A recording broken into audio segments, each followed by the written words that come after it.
Hello and a very warm welcome to the webinar and workshop Walk the Talk and Say No to PFAS, today on the 1st of May in 2023. My name is Kim Scholz, proud part of the outdoor and textile industry for over 25 years. In my role in various parts of the industry, I develop brands, platforms, and multimedia events. Now I'm in the honored role of being one of two Chief Executive Officers in Sympatex, alongside Mr. Rüdiger Fox. I'm your host and moderator for this event.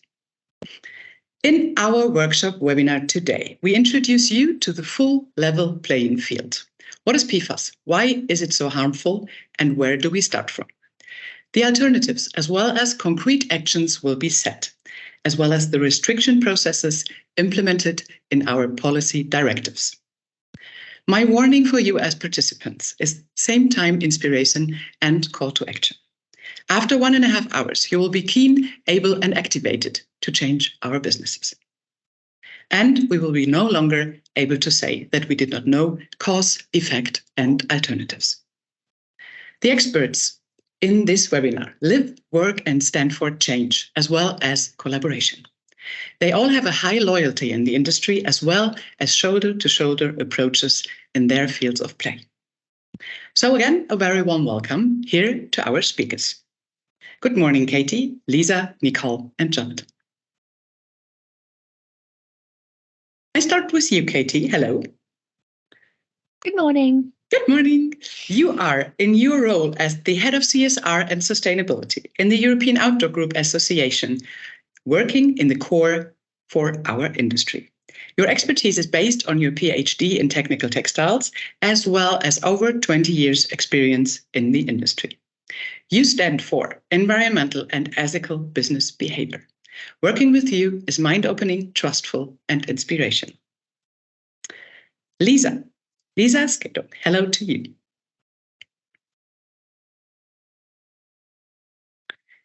Your forward-driven thinking enriches the work of the Institute RISE in Sweden. You stand for solution, alternative future thinking, as well as implementing this in business opportunities. Your chemical background, as well as the ability to explain this in various languages for all business levels, enlarge our industry. Jonathan, welcome. Thank you. You are a cross-industry expert with a high business intelligence background in automotive, pharma, and medtech. With your influence at ChemSec, you created a holistic system for change. Your mindset and the ability to transfer knowledge creates the difference you want to stand for. And Nicole Hühn, good morning. Good morning, everyone. Your mindful thinking, as well as your activist mindset, enlarges everyone who has the ability to meet you and to work with you. Your overarching expertise in the whole value chain for our industry enlarges knowledge for all fields of play, whether in apparel, footwear, and workwear tender businesses for Sympatex. You all, Katie, Lisa, Jonathan, and Nicole, you are enthusiasts, proven experts, and loyal partners that made researches, programs against the use of PFAS with the reach we finally talk about today. Thank you for making this happen, together with our wonderful colleague, Verena Ordermann. The agenda. We start off with a keynote from Katie on PFAS. What it is, what the properties are, where it is used, and what's next. This will refer to the information of Lisa. Lisa will share her expertise on alternatives, substitution, and forward-thinking processes. Jonathan will cover the upcoming legislative processes for our business. And together with Nicole, they will conclude all information for implementing the call to action for the ECHA, the European Chemical Agency, and the consultation. After every 20-minute session, you can answer your questions as well as at the end of our session.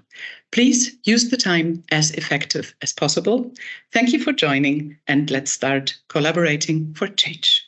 I hand over to you, dear Katie. Thank you, Kim. Thank you for that lovely introduction, but also thank you for the invitation to speak today. So yes, as Kim's already explained, I've been involved with the outdoor industry for a long time. I've been working with the industry for nearly 20 years now. And I can say honestly that PFAS have been an active and disputed topic of conversation for all of that time. But I think when I first started working with the industry back in 2004, we never imagined that we'd be in the position that we're in today, facing the legislation that is coming down the pipeline. And all that time working with the industry, you know, I've seen a lot, I've heard a lot of conversations on the topic. And I guess this is what qualifies me as being, you know, able to be here today and to talk to you about what, and to give you a little overview of kind of PFAS in the outdoor industry. I'm aware that this audience is fairly mixed, and so I'm going to cover a number of topics, but quite high top level. I don't want to spend too much time going over things that people know already, but likewise, I don't want people not to be able to keep up with the conversation. So I thought I'd start at the beginning.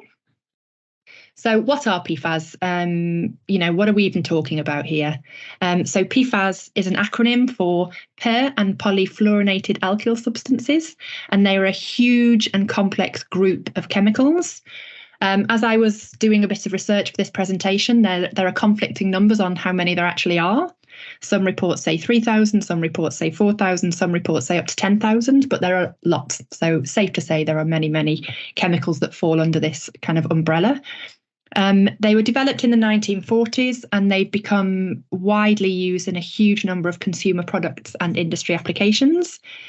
All PFAS contain a chain of carbon atoms bonded to fluorine atoms. And actually, carbon-fluorine bonds are one of the strongest chemical bonds in the whole of organic chemistry, which makes them very, very difficult to break down into the environment. And this is how they've earned themselves the nickname forever chemicals. Some have a functional group at the end of the chain, and these structures are the basis for different chemical properties and different chemical names.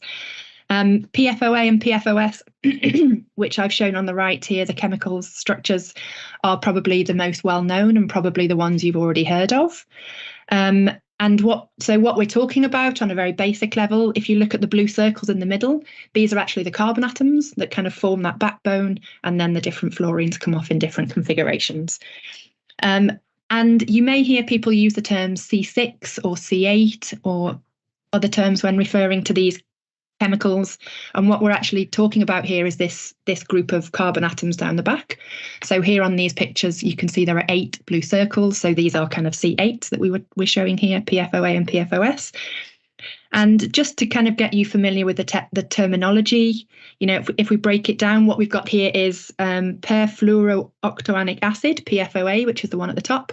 Octo obviously means 8, so they've got 8 carbon atoms. So that's kind of how the structures work. And, you know, there's a lot of terminology, a lot of kind of terms that people throw around, but actually we're always talking about many of these chemicals that sit under this PFAS umbrella.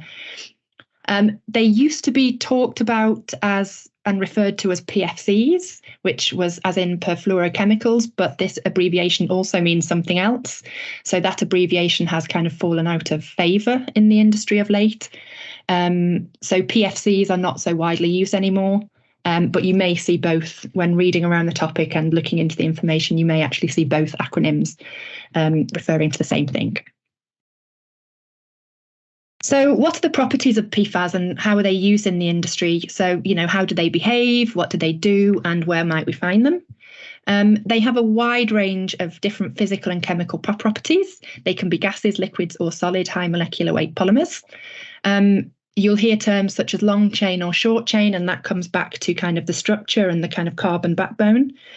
They're widely used, and they have many, many unique, desirable properties that you don't find in, well, or didn't find historically in other chemistries. These days, there are a lot of alternatives, but historically there weren't so many. And in terms of performance, they're very stable. As I said, these carbon fluorine bonds are very strong. So they're a very stable chemical. They're stable under intense heat, which is also a very desirable property. They're also hydrophobic and oleophobic, which means they repel water and oil, which is also a very attractive property for many applications. I've shown a few industrial sectors here that you find them in. Obviously, clothing is one. They're also used in firefighting foams, in non-stick cookware, in stain-resistant fabrics and structures, and so on. And When I was actually, again, doing the research for this webinar, I found a paper, which I'll put the reference in the chat box later on. But I was actually amazed at how many industrial applications for these chemicals exist. Aerospace, in defence, automotive, aviation. You find them in food packaging, in clothing, in textiles, in construction. They're really in mining, in metals. So they're really used in many end products, but also in many industrial processes. And I think that's what's important here. It's not just about the product, it's also about how the products are made. So things like, waterproof sunscreen. Why is that waterproof? It's because it has PFAS in that stop the water washing it off your skin. Dental floss. Why does it slide through your teeth so easily? It's because it's covered in PFAS to stop it, to reduce the friction. So huge amount of applications. With regards to our industry, I think specific uses in the sport and outdoor sector, obviously the main kind of use that most people would know is in textile finishing. So obviously it's a very useful as a water repellent coating and laminates. It's obviously desirable in the industry because we're trying to keep people warm. No, we're trying to keep people dry. And by keeping people dry, we're also keeping people warm because obviously water conducts the heat a lot more quickly away from the body. So so to keep things warm, we need to keep things dry. So this is kind of why they found their niche in the outdoor industry, where we see them a lot as oil and stain repellents. I also read when I was reading around for the webinar that 50% of all produced PFAS are used in the textile sector. I came across this reference a few times. I didn't find the original reference, so I don't know how true that is, but it is something that's kind of thrown around a little bit. Other uses in the industry that might not be so obvious, but certainly exist or existed up until quite recently. They were used a lot in ski waxes, also sometimes found in surfboard waxes.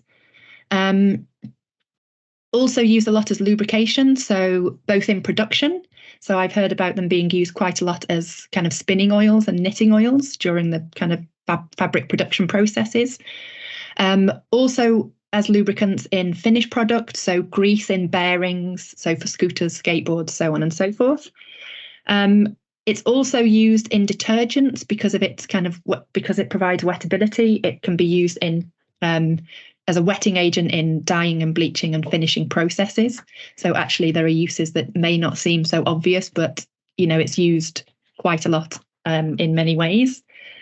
Widely used in our sector. And as you're aware, we're here today to talk about the upcoming restrictions on this whole family of chemicals, and Jonathan and Lisa will talk about that later in the presentation, so I'm not going to go too deeply into the kind of policy process right now. But this kind of chemical family have been under scrutiny for a long time. Greenpeace, for one, have been very active on this topic for many, many years. Their detox campaign started in July 2011, so that's 12 years ago. And the detox campaign was all around stopping the use of hazardous chemicals in the textile industry. And fairly regularly since 2011, they've been producing a huge amount of reports and organising what they call volunteer action, which is basically protesting in stores and at trade fairs. They protested at Milan Fashion Week. Their activity on the detox topic has been regular and fairly intense over that time period, and it only really slowed down during the pandemic. I certainly remember outdoor shows and ISPOs when there was a presence from Greenpeace kind of talking about these chemicals. The detox campaign looked at all chemistry. It was about detoxing in general, but they highlighted several kind of hot chemicals within that, and PFAS and PFCs at the time, as they were being called, was one of those chemicals. And they've been calling for the phase out of PFAS since the beginning of the campaign. So since 2011, Greenpeace have been talking about this. UK high street retailer Marks and Spencer was actually one of the first to commit to phasing out PFAS, and they did that back in 2013. So that was 10 years ago. And their phase out date was 2016. And Greenpeace did a lot of activity specifically targeting the outdoor sector.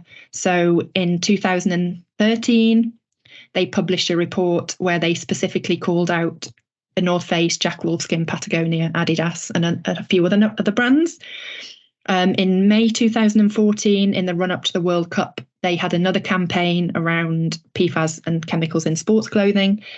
In July 2015, 8 Greenpeace teams went to remote areas to actually test for PFAS in the environment, and to collect water and snow samples. So from globally, I think they were in the Arctic or the Antarctic, one or the other, collecting samples. In 2015, they released a documentary drawing attention to the use of these chemicals in the industry. In 2016, they published this Leading Traces report, which you can see on the right here. In 2016, they did another report on PFAS in the industry, but they were looking at the air in retail stores. So they tested the air in retail outlets to see what the concentration of PFAS were there. And so on and so forth. They did another campaign in 2016, more activity in 2017. And I think we should never, ever underestimate the power and influence of NGOs. I mean, what we've seen here is, a huge amount, consistent pressure over a decade or more, which I think is really powerful. And I think the Greenpeace campaigns did actually kickstart a lot of the industry action and activity on this topic around kind of phasing out PFAS, introduction of newer chemicals and so on. So, never underestimate NGOs and the power that they actually have and the work that they're able to do. But it's not just an NGO topic anymore. As we're going to hear later, this is quickly becoming policy and legislation. Voluntary action is no longer enough. And I think we've known this for a while, really, but now it's actually on the doorstep. So now is really the time to take action and to think about how you as organisations can respond to this. The legislation will likely be introduced in 2026 with some sort of transition period. Obviously, Jonathan will say more about that later. And 2026 may seem like a long way off. It really isn't, to start taking the action that you need to do. And actually, many third-party organisations that work very closely with the industry have introduced much more aggressive targets on this chemical. So even if 2026 is a long way off, what is coming from retailers and other organisations is happening right now. So bluesign, the chemicals management standard for textiles, have stated that textile finishes with PFAS will be phased out from July 2024. So that's next year. So that's happening much sooner. ZDHC announced that the latest version of its MRSL, which many brands and organisations are working with, now includes restrictions on PFAS for footwear, textiles and leather, and they were introduced on the 1st of November 2022 with a 12-month transition period. So towards the end of this year, it will be part of the ZDHC MRSL. OekoTex have said, the certification organisation have said that PFAS will no longer be allowed in textiles, leather or footwear under their Standard 100, Leather Standard and Eco Passport certifications. I think that's from January 2023, so that's happening now.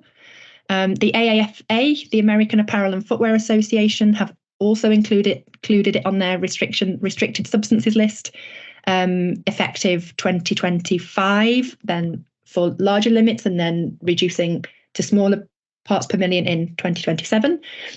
REI, this is also hitting retail. So REI, a store that many people are working with and selling into, they've announced that a complete ban on PFAS from 2024. They're making an exception for professional and expedition level apparel for now, and that the ban will then be introduced from 2026. So this is even coming from retail. And GUTS, the Global Organic Textile Standard, has also introduced a general ban from the 1st of March 2024. So there's a huge amount of activity. So, I mean, the advice would really be to tackle this now, to address this now, and not wait until the official legislation comes in. Substitution is a process that you have to go through, but I'm going to hand over to Lisa now, who's going to talk about that process and how easy it can be. Or Lisa? And maybe short interfering from my side as the moderator. Thank you so much, Katie. And I have one answer or one question, both in a balance, because there's a question and answer section, which Verena right now opens for questions to your impulse and to your keynote. And exactly what will push us most is the combination between REI, bluesign, and all the associations. So thank you for driving a little more. I think as well that I didn't include on the slides, consumers are becoming much more aware. This is not just about policy and standards. This is also consumers want the products, which obviously is a huge driver for change, of course. Yeah, that was the question and the answer in the same row, because thinking of what REI, when we started implementing this in trade shows, etc., that was already their first code of conduct retail driven. So they are setting the stones. Are there any questions from our listeners? If yes, please include in the question and answer button. If there is nothing, you can also raise your hands. And in the pre-talks, we said that after every session of something between 15 and 20 minutes, we open your microphones. So if there's any interest you want to share or any question to us, to the other listeners, this is the moment.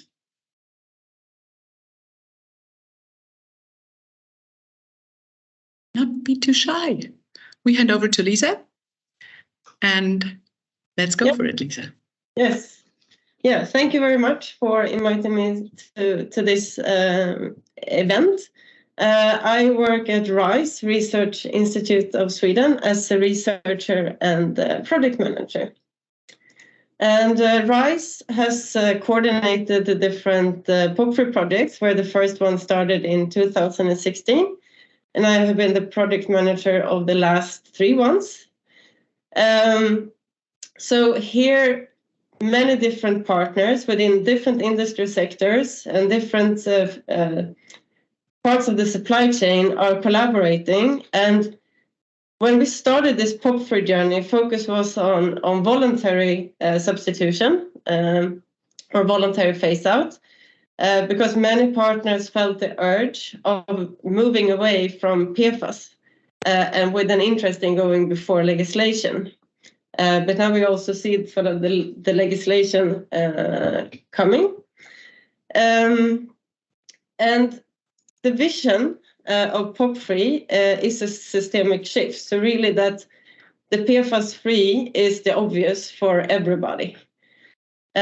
So in moving towards the vision, we have worked with development, testing, risk assessment, and implementation of PFAS-free solution. And this increases the push, making new PFAS-free products available on the market. We have also the different communication activities that we have done has increased awareness from producer to consumer, and this increases the pull for PFAS-free solutions. And in order to fully reach the systemic shift, we need a broad PFAS legislation. And this has also been part of the POP3 project with partners such as ChemSec and the Swedish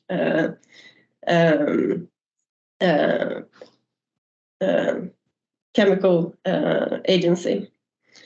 And textiles has been one of the cases that we have worked with, but we have also worked with ski bags, cosmetics, food contact paper, firefighting foams, film forming products, cookware, automotive, electronics in different ways, because we are aware that different industries have come to a different level in the PFAS substitution work. So different cases need different types of activities. But focus has been on sort of alternatives and understanding why PFAS is used in specific applications. So in the textile case, which is kind of the focus of today's event, we have worked with further development and upscaling of bio-based DVR. And testing in real environments in textile mills have been done in collaboration with brands and their fabric suppliers. And we have also had complementary trials at pilot scale and a lot of testing of different fabrics using both in-house and external testing.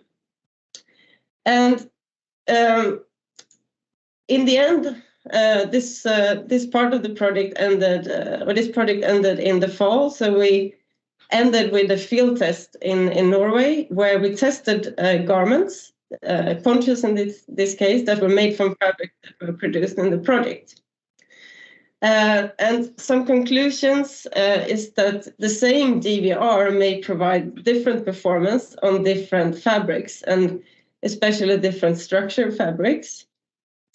We did see differences in the formation of water beads on the fabric, which is the water repellent, the DVR. But also after some time, all garments get this sort of wetted film, which means that when new rain comes, the drops just spread on the fabric and does not form these nice beads. But then this perceived wetness also depends on the membrane that then hinders the water to penetrate, which is the water resistance. And it's important that the garment also dries quickly in between rain showers. We also saw that the heat is important to sort of, once you're back in the cabin after hiking, adding heat can improve the performance for the next day. And some conclusions from all this work in POP3 is that there is no universal solution for the PFAS-free alternatives. So there is more optimization needed with PFAS-free solutions. And the partners have really highlighted that if possible, you should collaborate between the chemical supplier, the fabric producer, and the textile finishing mill, and also the retailer and the brand.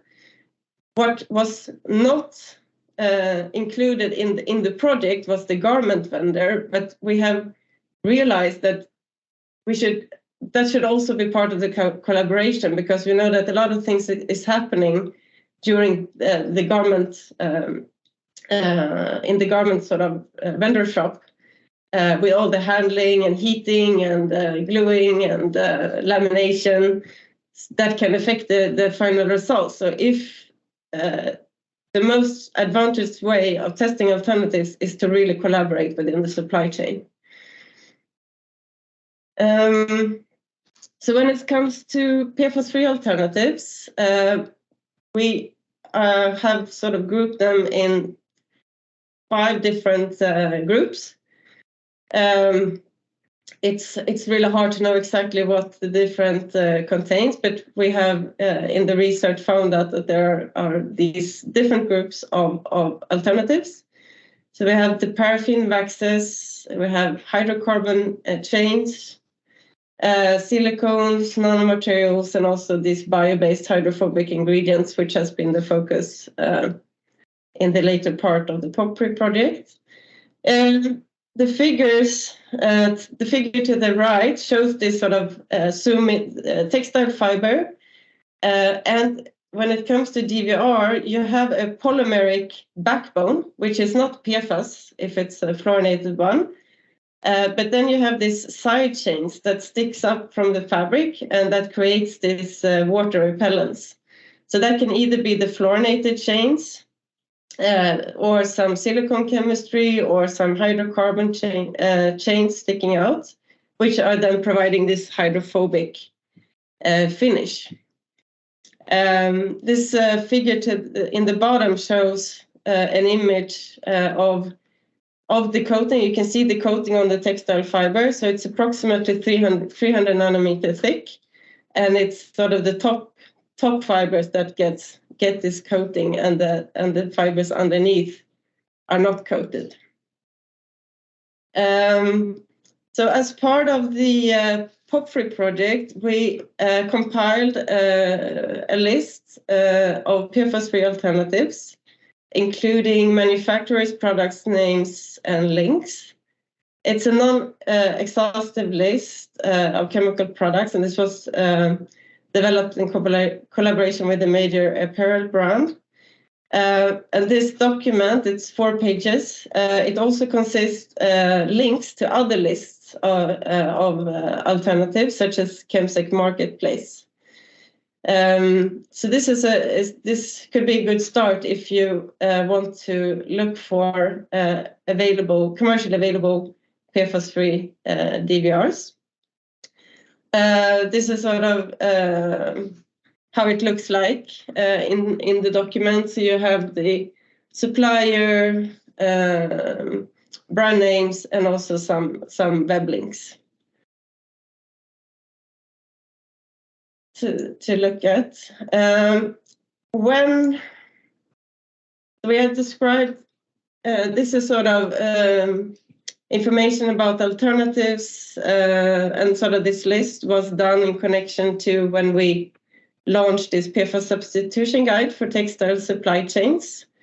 And this document both provides some PFAS basics, but also toolkits for chemical investigations and sort of good chemicals management, which is good to have in place, both sort of when switching from PFAS and understanding if you have PFAS, but also to avoid regrettable substitution. And this is something that we have highlighted from the start of the POP3 journey, that this should really be done by the suppliers, and to really do a risk assessment of alternatives and considering the whole life cycle. So not only the use phase, but really also consider production and end of life.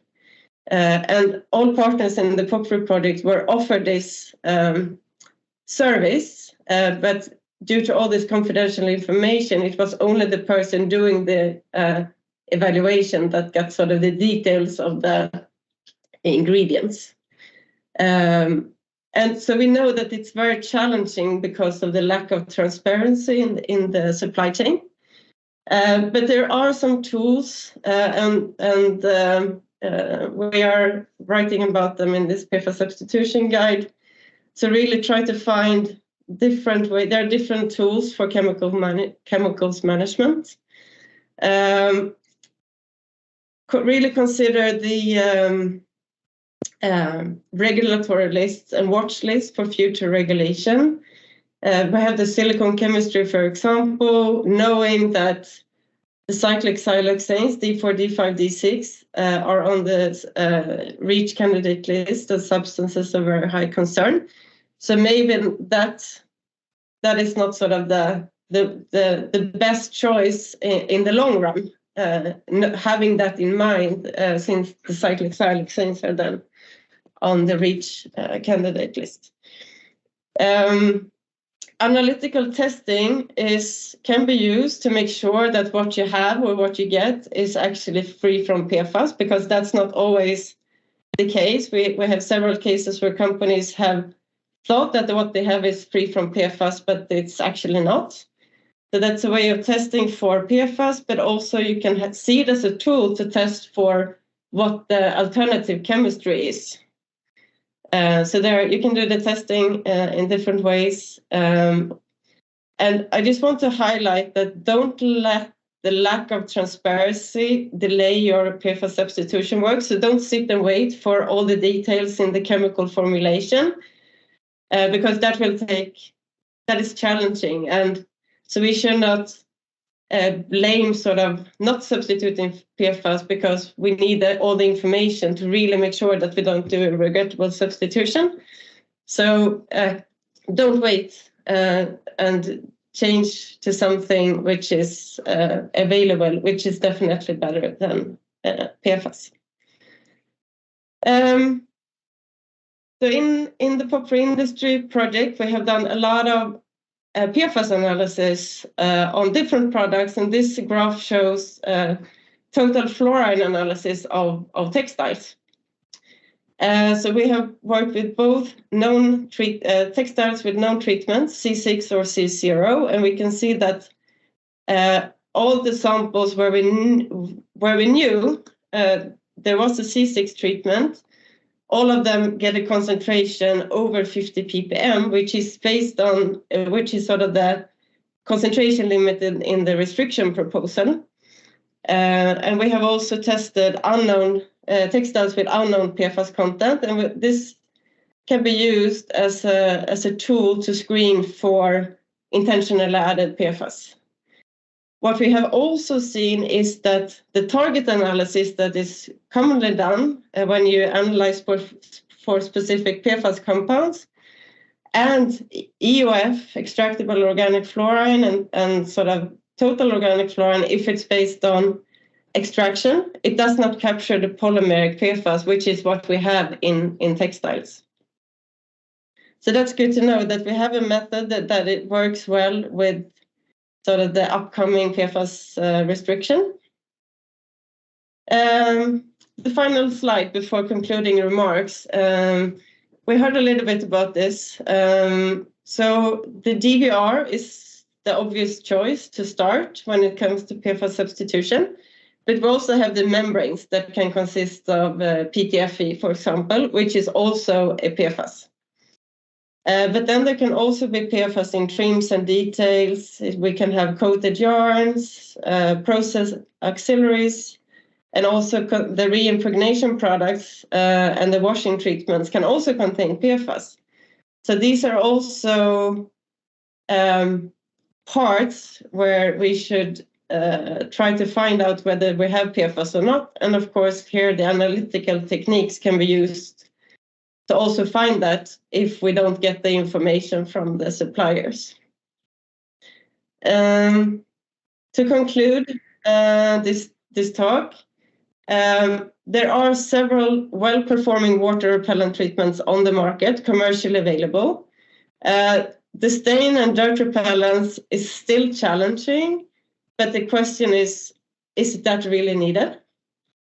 We can also think of sort of maybe washing the clothes more often and also re-impregnate the garments. More optimization will probably be needed when you start to implement PFAS-free solutions.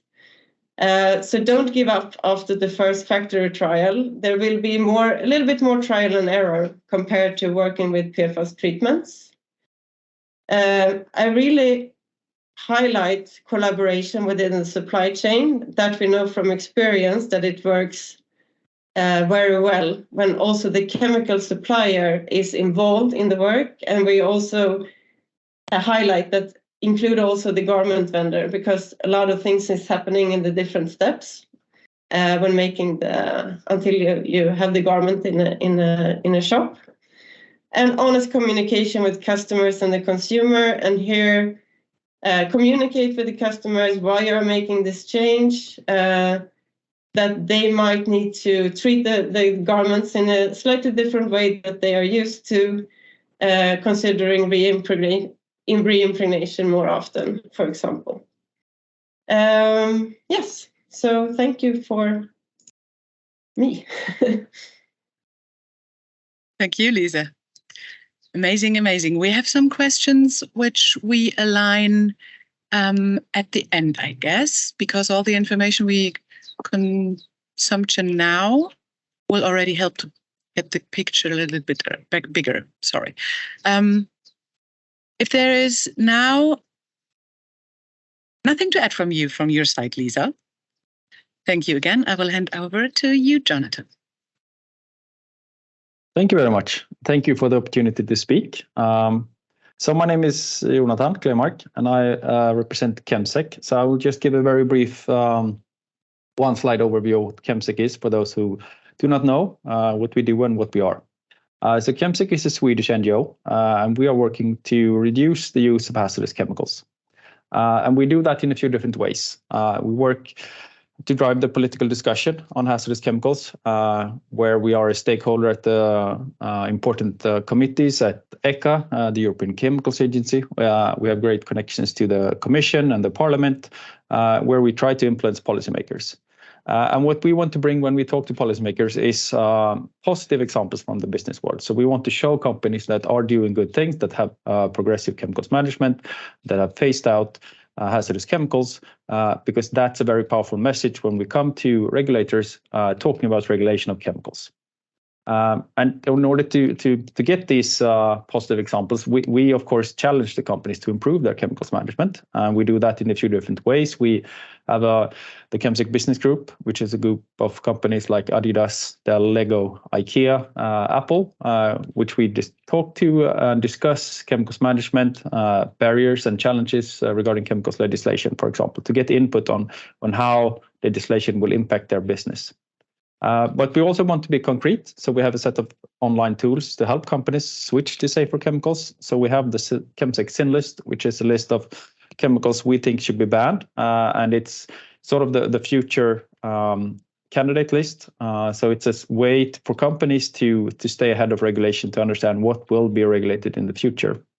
But we also had, as Lisa mentioned, the ChemSec Marketplace, where companies can advertise safer alternatives to hazardous chemicals. So it's a way for companies to advertise their alternatives, but also for suppliers or brands to understand where are their safer alternatives and what can they sort of solve. But we also work towards investors to inform them about the risks and opportunities in the chemical industry. We have something called ChemScore, where we rank chemical producers. But I think that's enough for ChemSec. So today I will talk about the restriction process and the upcoming PFAS restriction. I will try to be not too technical on the process side, so I hope you will keep up with me during this, and I'll be happy to take any questions regarding the details after the talk. So just briefly, what is a restriction of chemicals? So the European Chemicals legislation is called REACH, and one part of that is a restriction. And a restriction is normally used to limit or ban the manufacturer, placing on the market, or use of a substance. And it may apply to a substance on its own, in a mixture, or in an article. And today we have, I think it's around 71 restrictions under REACH, covering a range of different substances and a range of different uses. And usually they are very specific. It can be a specific substance for use within toys, for example. So without being too detailed, I'll just give an overview of the restriction process.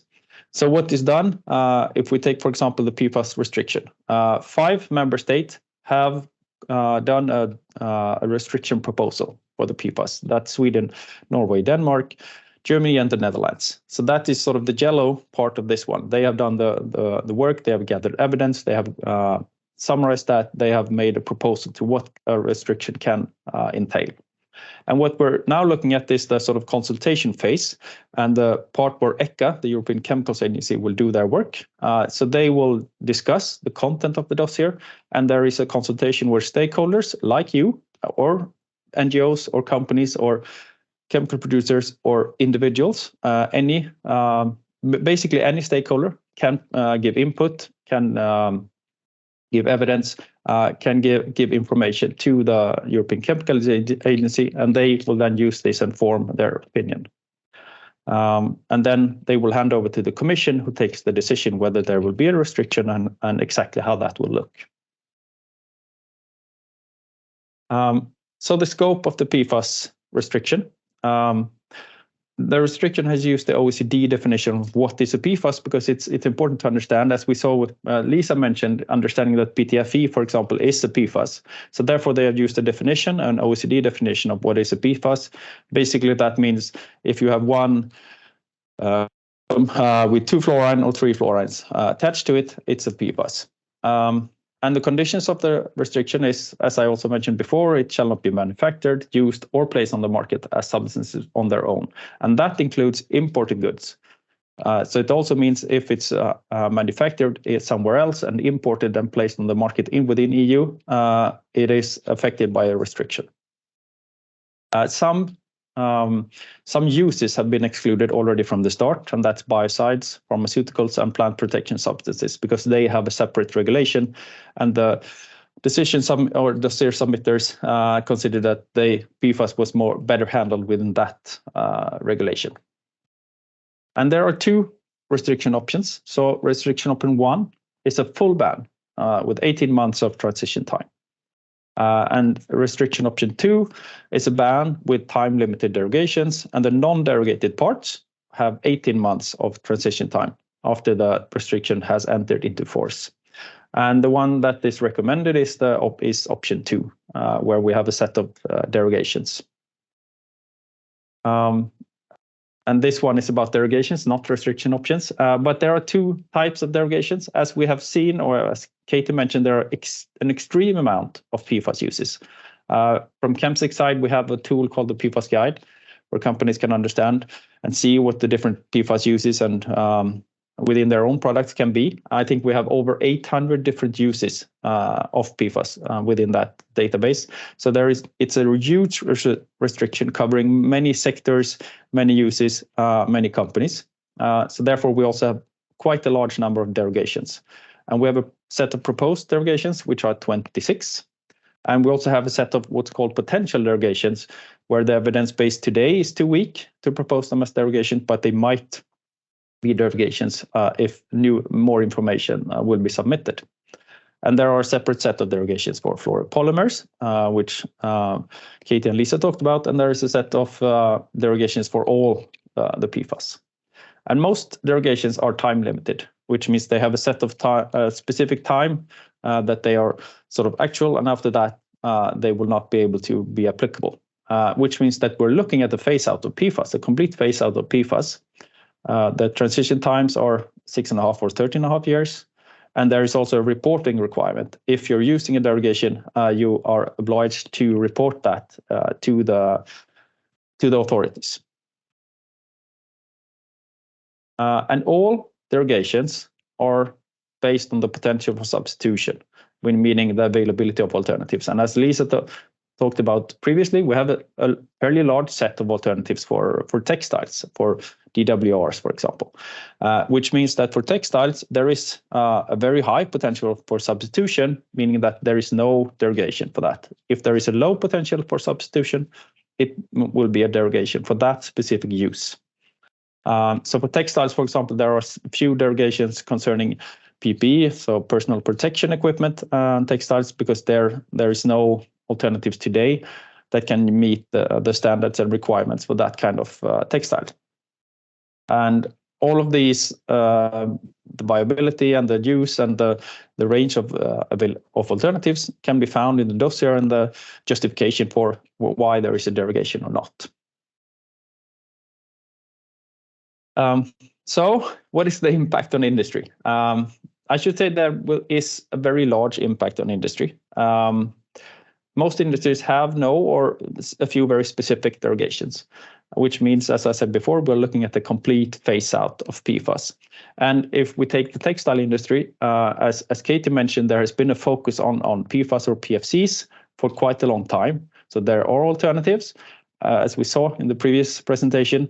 So the textile for the sort of regular use, there is a set of alternatives. There is, I would say, an advantage, and there are a way and large possibility to start the PFAS phase out already now. But of course, it's then important to understand where you're using PFAS and what function do they provide in order to find the safe alternatives, and then you can initiate substitution. And I also want to point out that this is an opportunity for frontrunners, companies that already have started to look at PFAS and understanding how they can phase them out. And it's also an opportunity for chemical producers and alternative providers, because there is a need for new solutions, also within the textile industry. So there is an opportunity to grasp for companies working within this space. So the timeline, which I assume is fairly interesting. So what we see The proposal was published in the beginning of February this year, and the ongoing public consultation started in March and will end September or end of September. It's a 6 months consultation, so there will be plenty of time to submit information. After that, mid next year, the European Chemicals Agency will submit their proposal to the Commission.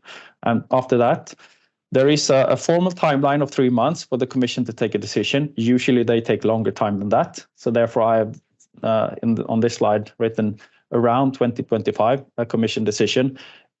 Hopefully that's around when we will get the decision. And after that, according to the proposal, there is an 18-month transition time for general uses, for all uses, which means that sometime 2026, 2027, we will have a restriction in force, meaning that you will not be able to put products on the market containing PFAS if you don't have a derogation.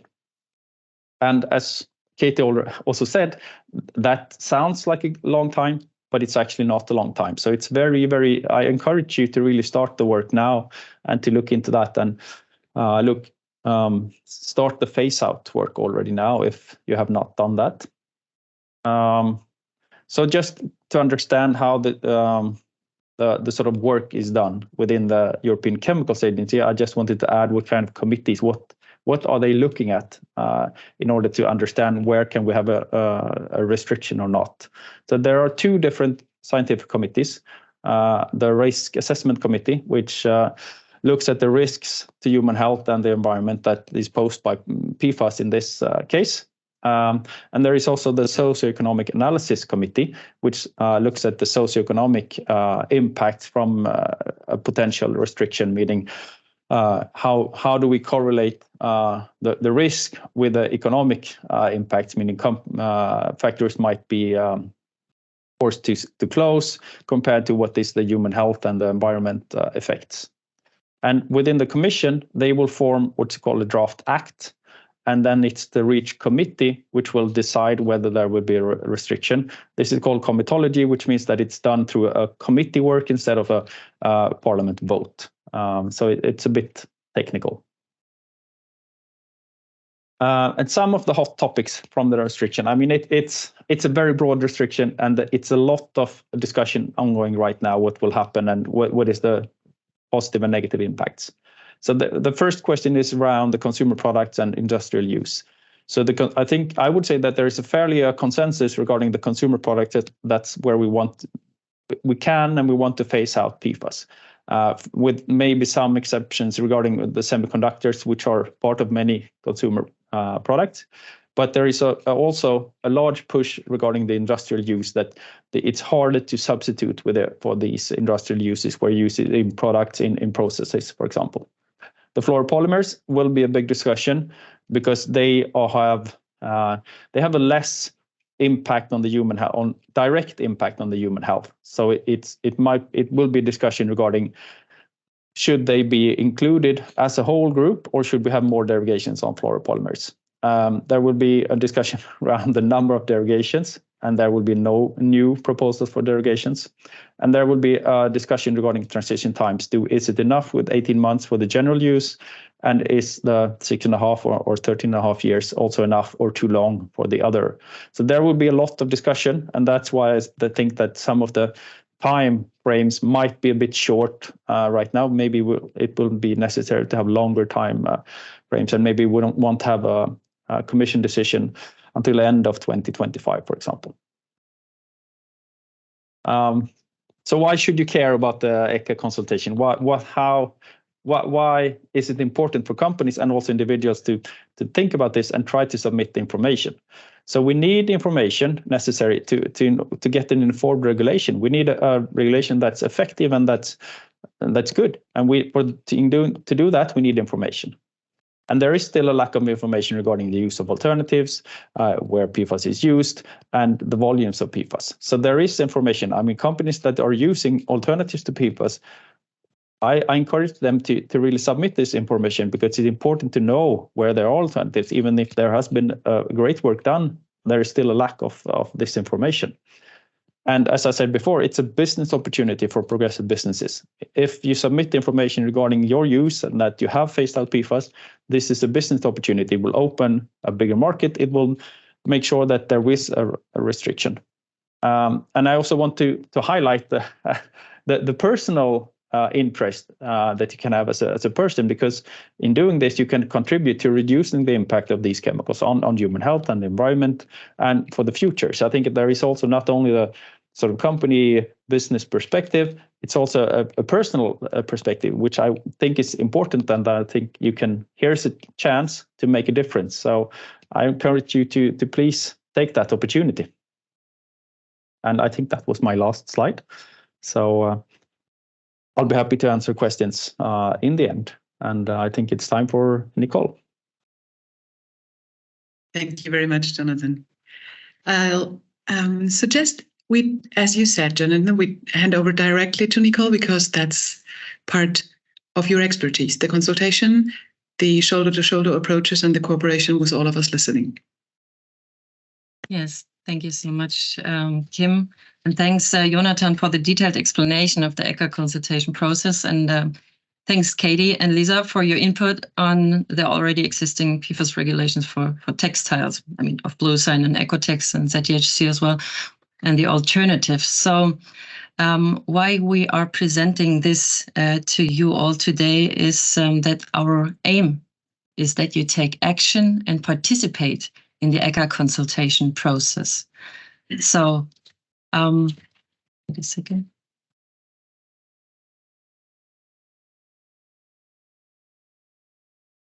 And in order to support you as brands, we prepared a step-by-step guidance on how to participate in the ECHA consultation process. This means we created a handout which will be sent out to you afterwards. So what can you expect from this handout? We first explain who in your company should participate. It means answer the ECHA consultation or the ECHA questions. Secondly, we show you by means of screenshots from every question what to answer. And this step-by-step guidance also includes a prepared letter, or let's say text template, you should or can upload in the ECHA consultation in this survey. And the handout also includes an overview of what exactly is mentioned regarding to PFAS in textiles at the moment in the proposal.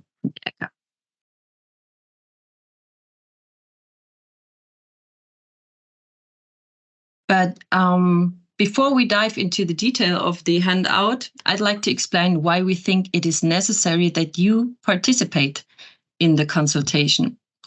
So, first of all, we want to fix what's already in the proposal. The proposal already shows some really, really good restrictions and a few derogations only. The floor companies and their associations will try to increase these exemptions and soften the application areas and limits proposed for the restrictions. So we need your input on alternatives that you are already using in the market for years in order to fix what's already in. The second thing why you should take part in this consultation is that we need you as downstream users.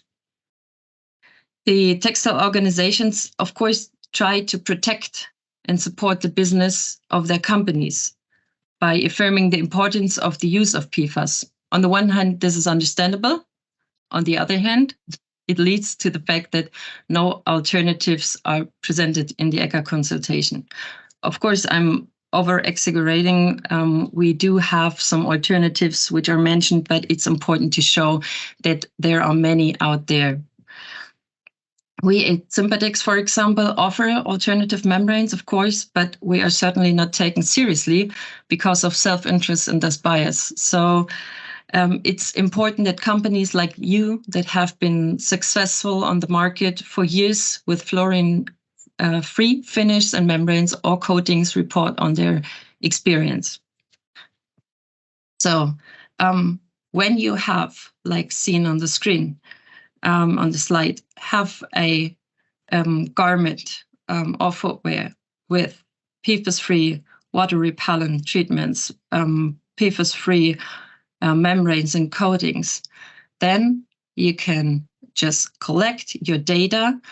We will dive into this when we have a look at the handout, and then just upload, maybe with the help of the text template we prepared in the step-by-step guidance. So I will share my screen, the handout. 1 second.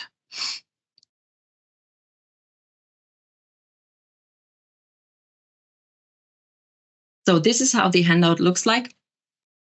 And we split the structure into 4 points. As I said, first, can you see my screen? Yes. First, who's responsible in your company? Then which information of you as a brand is important? Which information can your company easily provide? And then we have a step-by-step guidance. And in order to make it even more easy for you to answer it, we have the 5 minutes answer option and the extended one for those who can offer more detailed data or studies, reports. And the fourth point is that we wanted to show you what's actually inside the Annex 17 or in the proposal written. How does the current proposal look like in terms of the textile industry? If you have any questions afterwards, you can contact Jonathan or me as Sympatex, and we'll try to answer those questions and give some support. So who's the responsible person within your company to answer this consultation? It might be, and these are just suggestions for you to understand what's actually needed. These can be CSR managers who have the knowledge about hazardous chemicals, about the chemical management. In some companies, it's in the quality department as well, quality management department. You can ask your product developers who are familiar with the performance and the use of PFAS-free DWR membranes. And of course, the product managers who use PFAS-free products in your company for a long time. They know the past, they know the financial data that might be necessary. This leads to the second point, which information can your company easily provide. So it might be the procurement volumes of PFAS-free products. Just to show we do have a lot of products out there, PFAS-free products existing on the market. It's possible. The technical performance, of course, is important, and the quality management requirements. It might be on importance since when the company is providing those PFAS-free alternatives on the market. So you can say since 5 years, since 10 years, it's proven that it's working and we fulfill the requirements out there, and maybe the customer's feedback. So this is just a suggestion. Maybe it differs a bit in your company, but it could be a good start to collect data.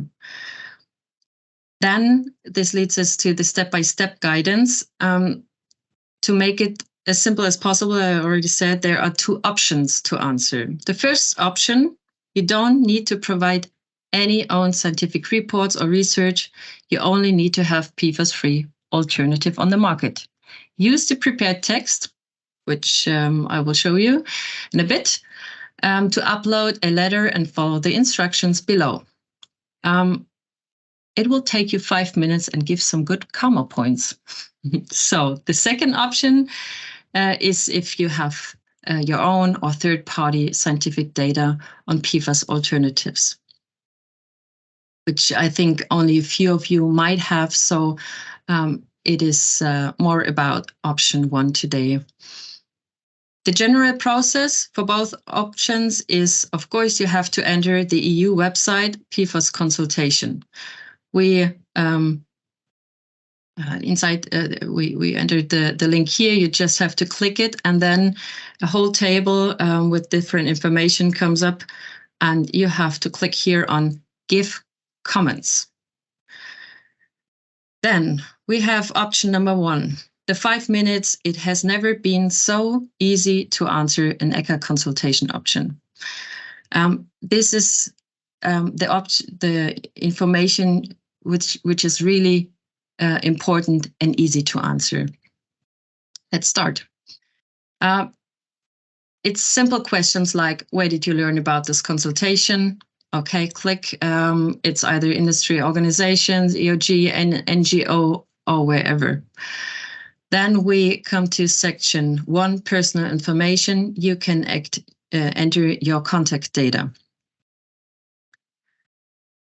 Then we have section 2, organization. There, really simple. Once again, you can enter your company data or whatever. Then we come to section 3, non-confidential commitments. So there you have to decide what information can I provide. For example, you are a company providing PFAS-free garments, PFAS-free shoes. You can click here and say, we have information on alternatives. And of course, agree here with the confidential information box. So then it goes a bit more into detail. We have the question, specific information request. I guess you can't read that because it's too small. No, I can't zoom in. It is about sectors and sub-uses. So in the proposal, the textile category is always called TULAC, which is textile, upholstery, leather, apparel, and carpets. We are under the section textiles, technical textiles, with the sub-use or use outdoor technical textiles. You have information on that. You write it here, technical textiles, outdoor technical textiles.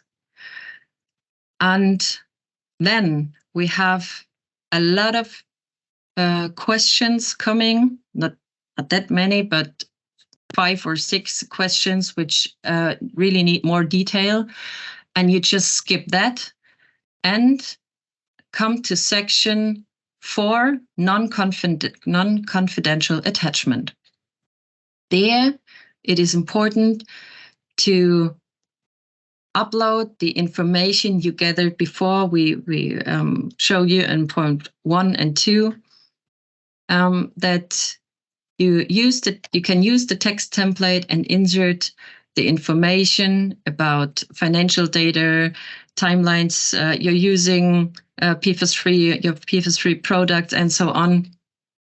And in order to make it even more simple, we have this text template which you can use and just enter the numbers. If there are sensitive data in and you don't want to publish this, you can always you can also choose the next field, which is section 5, confidential attachment. Means, of course, the ECHA and the Parliament, it is written who is can still read it.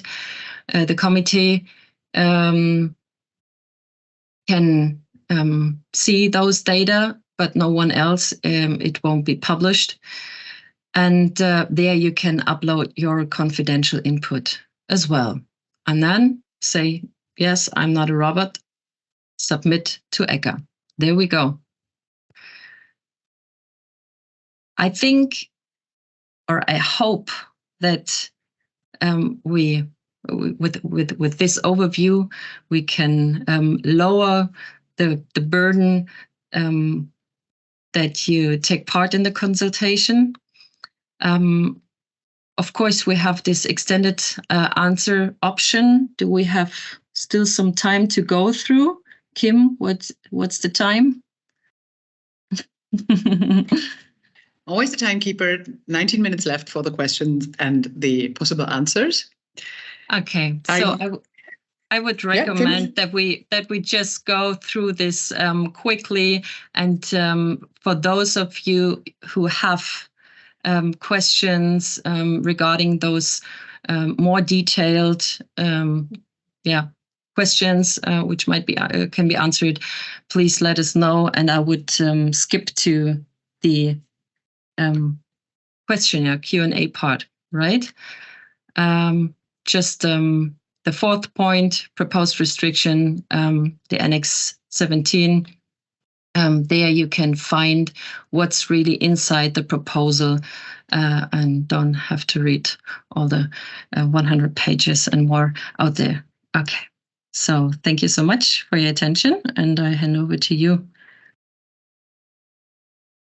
Me? Yeah. Okay. I would love to hand over to the audience. As always, thanks for sharing all the, let's call it information research. And again, I underline the shoulder-to-shoulder approaches to make sure that everything is like easier than if you do it on your own. It's more consolidated if you start researching it. So use the offer from the expert, use all the work which has done in behalf already or in the past years. I'll check in some technical questions. Verena, true that we can open the microphones, correct? True that we can open all the pictures if you allow us to see you, and true that the answer and question section, question and answer is a better word, is open. I'll start with the first impulses, which was me an hour ago. Please share your thoughts to us, to the experts and to the audience. And we sorry, I read the questions, which is, Roberto, thank you for sharing. You asked the question, what is the estimated cost for a substitution from DWR PFAS coating to non-PFAS? And how much time do you estimate? And how much time does it take to substitute? I suggest maybe, Lisa, do you want to answer the practical part? Yeah, I'm not sure if I'm the best to answer. I'm sure you are. We are in collaboration. Yeah, but I think I think potentially it doesn't have to take that long. I mean, you need to be able to try. Maybe your supplier. There are many fabric suppliers in Asia. Maybe your fabric supplier already has PFAS-free solutions. So start talking to your fabric supplier and check if they are working with that already.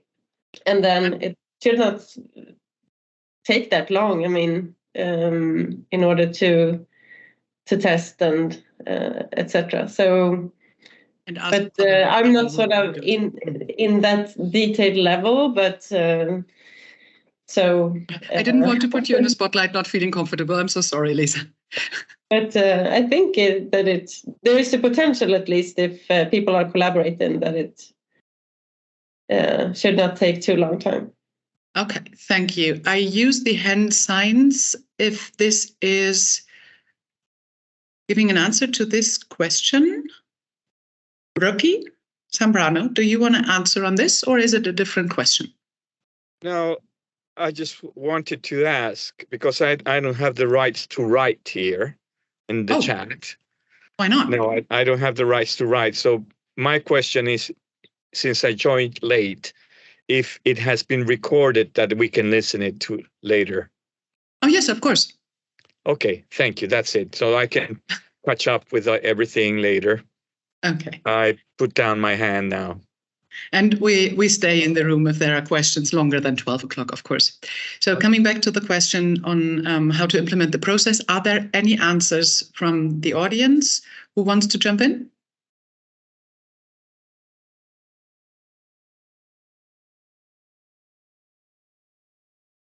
So suggestion, ask those brands and ingredients which already work with the processes and get yourself familiar. Use the invitation and also the participants which are in here. Maybe Kim, as Sympatex did the process as well. Of course, we can. From my experience, it didn't take such a long time. On the one hand, you might have suppliers that are either familiar already with the different treatments or have the know-how in-house. So it didn't took us long. It took us a bit to be stable, but this was because of the treatments itself, the chemistry of the treatments. But this was more than 10 years ago. So it improved so much, and the chemical suppliers will support you as well. So don't be afraid to change that. It's, I wouldn't say not a big thing, but a manageable thing. Thank you, Nicole. And of course, as a moderator, I'm not answering, I'm just posting the questions. We have another one. We have Charles. Charles, happy to have you here with always inspiring questions. One of your two questions was, I read it for you, and maybe you can put your self-comment on that. Half of the desire for PFAS chemicals has come from oil repellency. We know that BST are doing something with Patagonia next year. Key question. Do we know when BST technology will be available for the wider market? Any comment from yourself, Charles, before I put it to our experts? No comment from me. It's quite straightforward. I've spoken to Andreas at BST, but I haven't spoken to him in the last 9 months. So I know it's him. I'm just curious. I think it's a solution. So if there's no prompt response, which I do not see with any hand raising, maybe not everybody is as expertise as you are. Can you give some 2-3 sentence inputs on that, because we are here to share? I can only guess it's going to be similar to Ulex or Mold and Fleece. Patagonia will hold on to an exclusive for a number of years, but I'm saying that off my opinion. I have no quality information, but I know his DWR is very good, and it is PFAS free, and it is oil repellent, which seem to be the big 3 things. Trying to interpret Katie and Nicole and Jonathan and Lisa's face as the experts, may I ask the question if we are informed on that? And can you please comment? Yes, I can give a comment on that one. I think it's interesting to hear that. I agree. I think the oil repellency has been a really big thing, and the problem for many of the alternatives so far to reach the same sort of standards. I also think that it has been for the last couple of years less importance to really reach the oil repellency requirements, because I think there is an understanding both within the brands and the consumers that you will get another kind of product when you don't use PFAS. You will maybe not reach the same oil repellency and the stain repellency, but that will require maybe that you wash your clothes a bit more, that you need to re-impregnate it in a bit or more often, and you get another kind of product. So I think the high demand for oil repellency, I think is lesser right now than it was a few years ago, when we really thought that we need to reach this high performance of PFAS. But I think for oil repellency and for the regular outdoor garment, I think there is less need for that really high performing oil repellency today. But I agree, it would be interesting to see what their solution is. But I also think that it's less of importance today than it was a few years ago. I see Lisa, Katie, Nicole, Nogni. Yeah, I agree. And we're also talking to PPE companies that have more derogations as it is now in the proposal. I mean, not all users, but sort of the highest categories. But they are also talking about that it may not be needed, that you can wash the PPE garments more often. And so they are also thinking in the same way. And they also have PFAS-free DVRs that pass many of the requirements that they have on their workwear. So I think it may not be as needed as we thought a couple of years ago. Okay. Maybe I can just follow up on that one, because I see just remember we have some more questions in 9 minutes time, but of course, yes, please. Yes, I wanted to follow up on, there is another question I see regarding the PPE and regarding the orthosilane test. And I agree. I think that there is today no alternative treatment that complies with the European standards. But I also think that there is I know that there is a lot of PPE companies questioning the need for the orthosilane test to be to reach that classification. So I think we also will see a change of the ISO standards and the other standards for some of the PPEs to sort of, because they have been possible. It has been possible to do that and reach the performance with the PFAS. Maybe we don't need to reach that performance for all of the different PPE uses, and therefore we might not need the orthosilane tests in order to sort of fulfill the needs that the different PPE needs to reach. This transfers more or less directly to your next question, Charles, because you are, as always, holistic, overarching the complete sector. You already implemented a lot of trade show and media formats asking exactly the question, how comparable are the test or measurement systems, and where do we need them for, and where does that lead to?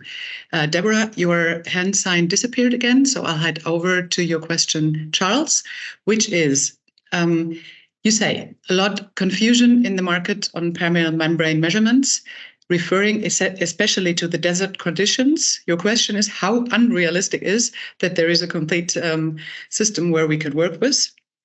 All DWRs eventually become overwhelmed, and from the information you found, hydrophilic will work worse than microporous membrane, whilst DWR is still operating. So a question in depth.